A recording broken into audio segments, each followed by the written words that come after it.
Hello, everybody, and welcome to Reviews That Don't Matter with Jessica Hitt. My name is Jessica Hitt. On today's episode, yes, it is Thursday, Riverdale recap. I know it's late, but you know what? I had a long day at work.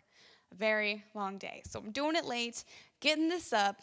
Most of you probably won't see this until tomorrow, but we're going and doing it. Okay, so last week you may have noticed that I might have jumped the gun a little bit. This is going to be completely full spoilers, by the way. This is a recap, not a review. It's kind of both, but spoiler recap anyway.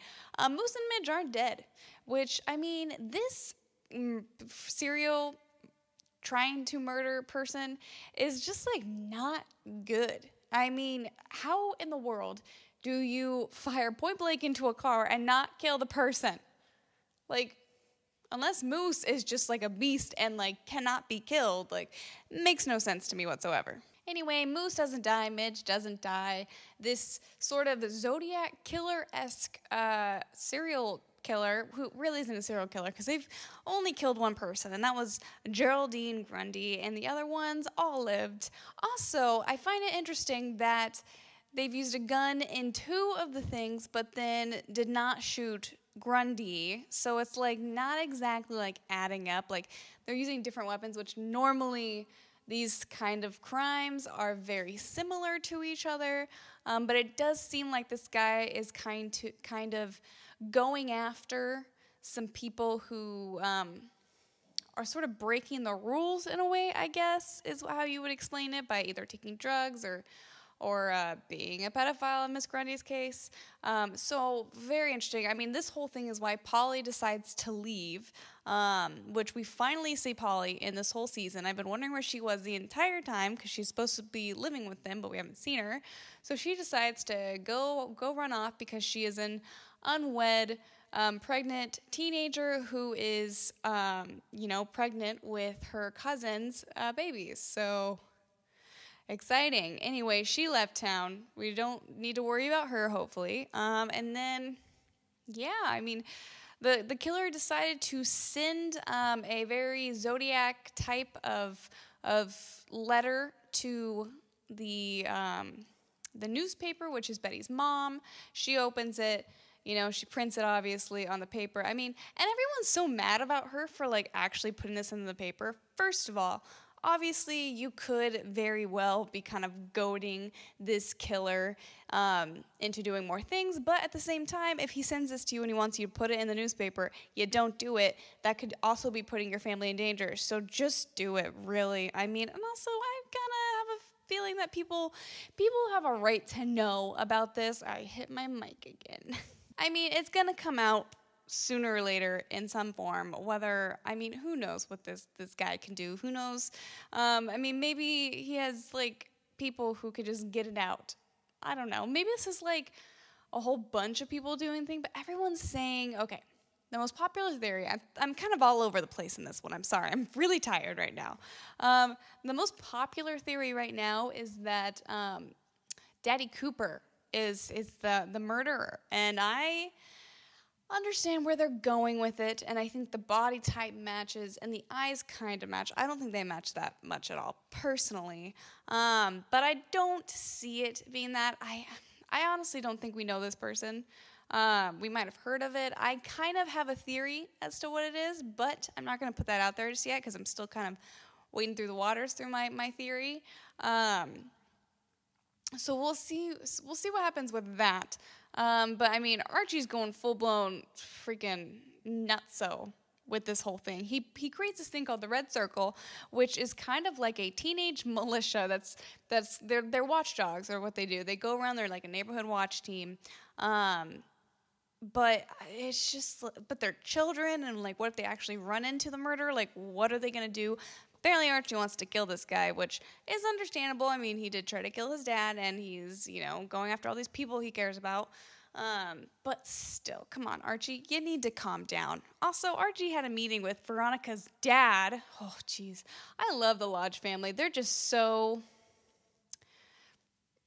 There's just something wrong with that family, and I really enjoy it, and I can't wait to see kind of what's going on, because I mean, they're kind of framing Hermione as being a bad person, but also leading into her trying to protect Veronica.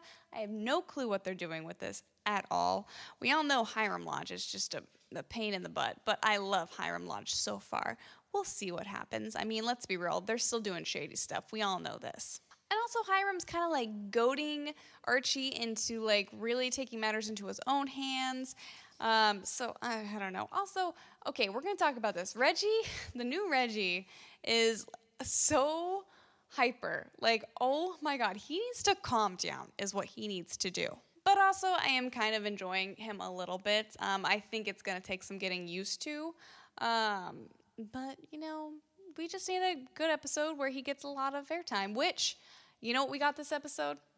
An episode that has, it's basically a Kevin Keller storyline, and I am so stoked because I love Kevin Keller. He might be my favorite character on the show, and they actually gave him some real depth in this episode, not just witty one-liners, kind of just talking, he basically is talking about how difficult it is for him to actually, like, be a teenager who wants to, like, fall in love and, like, date and all this kind of stuff, because there's not a huge pool of people to choose from, because he's a gay teenager in a town that doesn't have a lot of people that are out.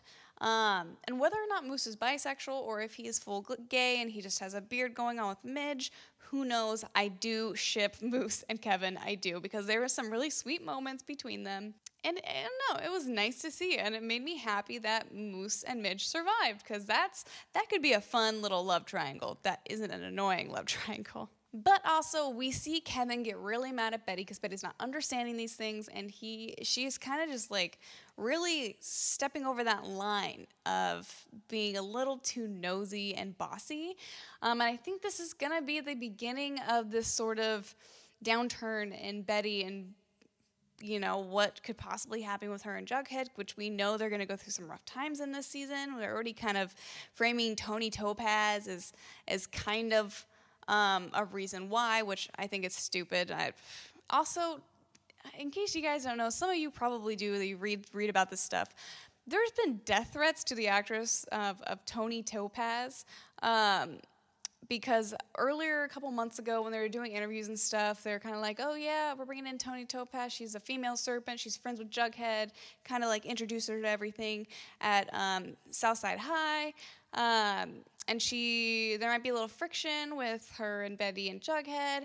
And people just started sending her death threats. The actress, who has literally no control over this character whatsoever, drives me nuts. Oh my God, I would like to personally talk to everybody who has ever done a death threat of these types of things for shows to an actor or even to a writer. Who cares? It's a show. It is fake. These are fake relationships, and the relationship might mean a lot to you, but it's not real. So you guys need to calm the freak down, because it's insane. Okay, that's my little rant for this episode, but to keep going, what else happened in this episode? Yeah, the Kevin Keller stuff, which I really enjoyed everything with Kevin. I even him kind of trolling the forest for gay hookups was really interesting in a way, and it was just so risky, especially with after Betty talking about all this stuff. And then there was this weird scene where he almost gets in the car with this stranger to hook up, possibly, or get murdered. We don't know. And he kind of has that thought process of just getting stabbed all of a sudden, which I thought that was nice. He made the decision to kind of get out of there and not have to do that anymore. But he is still angry with Betty, which I think is leading into some really good stuff. To see Kevin kind of get more involved in the sort of Scooby Gang. Oh yeah, Jughead is kind of really forced to be hanging out with all of them serpents at Southside High, which don't care much for that whole storyline, but we'll see where it goes. Maybe it turns into something really great.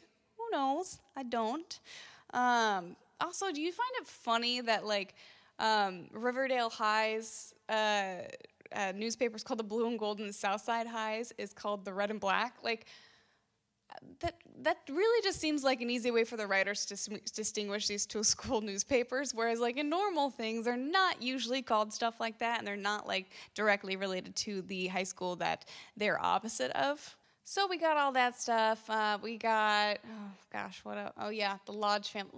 I just can't talk enough about how awesome the Lodge family is. They really are so cool, and just so interesting. Like I cannot wait to see what happens with that.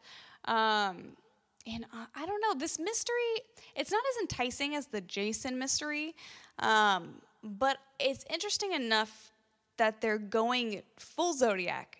Full Zodiac. This guy's the Black Hood. He's going to be sending enciphered messages.